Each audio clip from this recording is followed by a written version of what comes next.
How do lines and curves help us to make a great cello sound? Well, bow is a straight line like this. There is a curve here, but more importantly, there's a curve here.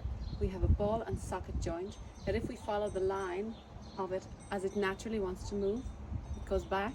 But if we take our cello bow, we come away from the instrument. So we want to find a way to use the curve that works in the opposite direction so that we can make a straight line here. So I'm going to hold my bow with my left hand and see the line that it would actually make. It feels like I'm making a sweeping movement or curve in this direction. So rather than using it like this, I'm going forwards. And if I follow this line, when I'm going along the wood of the bow, it's very easy to feel the curve. So hold the bow at the tip, follow along, look for the right angle. You're following along the line that you're going to make afterwards with the curve, and see how it goes.